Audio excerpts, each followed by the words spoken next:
கியாமத் நாளில் அல்லாஹ் சுப்ஹானஹு வ தஆலா நம்மளை கூப்பிட்டு ஒரு நாளுமே அலி சிறந்தவரா முஆவியா சிறந்தவரான்னு கேட்க போகிறது கிடையாது. கண்ணியவங்களே, அல்லாஹ் சுப்ஹானஹு வ தஆலா நம்ம அலிவுக்கு ஆதரவு தெரிவிச்சோமா முஆவியாவுக்கு ஆதரவு தெரிவிச்சோமா இதை வச்சு அல்லாஹ் சுப்ஹானஹு வ தஆலா நம்முடைய சொர்க்கத்தை தீர்மானிக்க போகிறதும் கிடையாது. கண்ணியவங்களே, அல்லாஹ் சுப்ஹானஹு வ தஆலா கியாமத் நாளிலே நீ யாருடைய கட்சியில் இருந்தாய் என்று அல்லாஹ் சுப்ஹானஹு வ தஆலா தீர்மானிக்க போகிறதும் கிடையாது. நம்ம இதை பற்றி தெரிஞ்சிருக்கிறோமா, இந்த வரலாற்றை தெரிஞ்சிருக்கிறோமா, பிரித்து அறிஞ்சிருக்கிறோமான்னு அல்லாஹ் சுப்ஹானஹு வ தஆலா கேட்க போகிறதும் கிடையாது. அன்பானவர்களே, நமக்கு தெரியும் இஸ்லாமிய வரலாற்றில் ஹதீஸில் எந்த அளவுக்கு பாதுகாக்கப்பட்டிருக்குன்னா, இந்த ஹதீஸுடைய ராவியுடைய அந்த செயின் வரும். அதாவது என்னது, இவரிலிருந்து அறிவிச்சார், இவரிலிருந்து அறிவிச்சார், இவரிலிருந்து அறிவிச்சார் அப்படின்னு நபி ஸல்லல்லாஹு அலைஹி வஸல்லம் அவர்கள் வரைக்கும் உள்ள அந்த ஒரு சங்கிலி தொடர் இருக்குது. அப்போ இந்த சங்கிலி தொடரில் வரும் ஒரு 5 லட்சம் பேருடைய தகவல்களை இமாம்கள் பதிவு செஞ்சு வச்சிருக்கிறாங்க. அப்போ இந்த 5 லட்சம் பேருடைய தகவல்ன்றது வந்து அவர் எப்படி பிறந்தார், அல்லது எங்கே பிறந்தார், எத்தனாம் ஆண்டு பிறந்தார்ன்றது மட்டும் கிடையாது. கண்ணியவங்களே, அவர் எப்போ பிறந்தார், எவ்வளோ காலம் வாழ்ந்தார், அவர் எங்கெங்கே எந்தெந்த நாடுகளுக்கு போயிருக்கிறார், அப்போ போன இடங்களில் யார் யாரை சந்திச்சிருக்கிறார், அவர் வாழ்க்கையில் எப்பொழுதாவது செருப்பு இல்லாமல் நடந்திருக்கிறாரா, எப்பொழுதாவது அவர் நின்றவாறு தண்ணி குடிச்சிருக்கிறாரு, அவர் வந்து டீசன்சிக்கு மாற்றமாக ஏதாவது செஞ்சிருக்கிறாரா, எப்பயாவது அவருக்கு மறதி ஏற்பட்டிருக்கிறதா, அவர் எப்பயாவது ஒரு ஹதீஸை மாற்றி சொல்லியிருக்கிறாரா, கண்ணியவங்களே அக்யூரேட்டான டீட்டெயில் இருக்குது. அப்படி ஒரு தனிக்கலை. அது அஸ்மா ரிஜால்ன்றது வந்து ஒரு தனிக்கலை. 5 லட்சம் சஹாபாக்களை பற்றி எழுதி வச்சிருக்கிறான். அப்போ 5 லட்சம் ஹதீஸுடைய ராவிகளை பற்றி எழுதி வச்சிருக்கிறான். இப்போ கண்ணியவங்களே, இவ்வளவு டீட்டெயிலாக இதை பற்றி எழுதின இமாமார்கள் இந்த நபி ஸல்லல்லாஹு அலைஹி வஸல்லம் காலத்துக்கு பின்னால் அந்த ஃபித்னா இருக்குது இல்லையா, அதாவது இவர்களுக்கு மத்தியில் சண்டை, அவர்களுக்கு மத்தியில் சண்டை, இதுகளை பற்றி எழுதின இமாமார்கள் நீங்கள் தேடி பார்த்தீங்கன்னா ரொம்ப குறைவாக இருப்பாங்க. விரல் விட்டு எண்ணக்கூடியவர்கள் தான் எழுதி வச்சிருக்கிறான். நவீன காலத்தில் வந்தவங்க எழுதியிருக்கிறான். கட்சி பேதங்களை பிரிச்சுக்கிட்டு இருக்கிறோம்.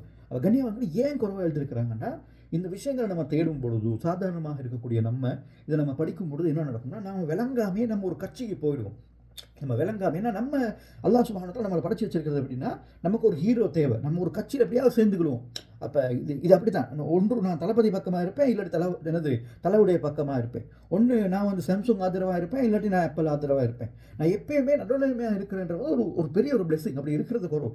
அப்போ கண்ணியவான்கள், இதனால தான் இமாமார்கள் இதை பற்றின டீட்டெயில்ஸாக எழுதினவர்கள் மிகவும் குறைவாக இருக்கிறார்கள். இப்போ கண்ணியவான்கள், இந்த காலத்தில் வந்து யுத்தத்துடைய காரணமாக என்னது, ஷியா முஸ்லீம்கள் சிறந்தவர்கள், சுன்னி முஸ்லீம்கள் கெட்டவர்கள், அல்லது அரபிகள் இப்படிப்பட்டவர்கள் இப்படின்னு கருத்தெல்லாம் வருது. கண்ணியவான்களை, இந்த கருத்துக்களை நம்ம மேலோட்டமாக பார்த்துட்டு நம்ம ஆதரவு தெரிவிக்கிறவங்களுக்கு ஆதரவு தெரிவித்து நம்ம போயிடணும். அதை விட்டு நம்ம இதுக்குரிய ஒரிஜினான சஹாபாக்கள் பக்கம் போய் இந்த சஹாபி தான் சரி, இந்த சஹாபி பிழை, இந்த சஹாபி நரகவாசி, இந்த சஹாபி அதிதுன்னு சொல்லி போய், கண்ணியவான்களே, நமக்கு தெரியும் நபி ஸல்லல்லாஹு அலைஹி வஸல்லம் என்னுடைய சஹாபாக்களை குறை கூட கூடாதீர்கள் அப்படின்னு சொல்லிடுறான். குறை கூட கூடாதீர்கள்னு சொல்லிடுறான். அப்போ அந்த இடத்துல நம்ம போய் நம்ம மாட்டிக்கிட்டு நம்முடைய ஈமான் நம்ம இழந்துக்கிட்டு இருப்போம். நம்ம ரொம்ப நல்லா தொழுதுக்கிட்டு இருப்போம், கண்ணியவான்களை தஹஜ்ஜுத் தொழுதுக்கிட்டு இருப்போம், சதக்கா கொடுத்துக்கிட்டு இருப்போம். ஆனால் ஏதோ பழைய காலத்தில் அந்த சஹாபாக்களுக்கு மத்தியில் நடந்த சில பிரச்சனைகள், அதுக்கான தெளிவு இருக்குது. நம்ம தெளிவுக்காக படிக்கிறது வேறு விஷயம். ஆனால் கண்ணியவான்களை, நம்ம எல்லாருக்குமே எல்லா கட்டத்திலையும் தெளிவு எடுத்துக்கொள்ள முடியாது. அப்போ நம்ம சில விஷயங்கள் நம்ம என்ன செய்யறது, நம்ம ஒரு ஒதுங்கி இருக்கிறது சிறந்தது. அப்போ வரலாற்றுக்கு போய் அவர் அப்படி, நம்ம இந்த கட்டத்துக்கு தானே போகணும், இது மர்மகன் தானே, அவர் என்னது அப்படின்னு சொல்லி நம்ம சொல்ல போனோமா, கண்ணியவான்களை, நம்ம இஸ்லாத்தை இருந்துடுவோம், நம்முடைய ஈமான் இழந்துடுவோம், அநியாயத்துக்கு நரகத்துக்கு போவோம். கண்ணியவான்களை, ஜெயிலுக்கு போடுறேன்.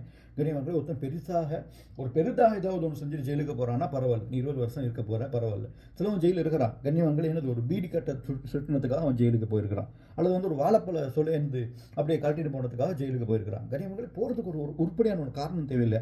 கண்ணியவான்களை, நரகத்துக்கு போகிறது வந்து ஒரு மனிதன் பெரிய பாவங்களை செஞ்சு அவனும் நரகத்துக்கு போகிறான். இவன் என்னது, இந்த சோஷியல் மீடியா சண்டையில் வந்து இவனும் நரகத்துக்கு போகிறான்னா இவ்வளோ ஒரு கேவலம். கண்ணியவான்களை, நம்முடைய ஈமானை நம்ம பாதுகாத்துக்கொள்வோம். இந்த விஷயங்களில் நம்ம என்ற அளவுக்கு நம்ம தலை போடாமல் இருக்கிறது தான் நம்முடைய ஈமானை பாதுகாத்துக்கான முறை. கண்ணியவான்களே, அது அறிவு கிடையாது. சில அறிவுகள்லேருந்து நம்ம என்னது தவிர்ந்து இருக்கிறது நம்மளை பாதுகாக்கும்.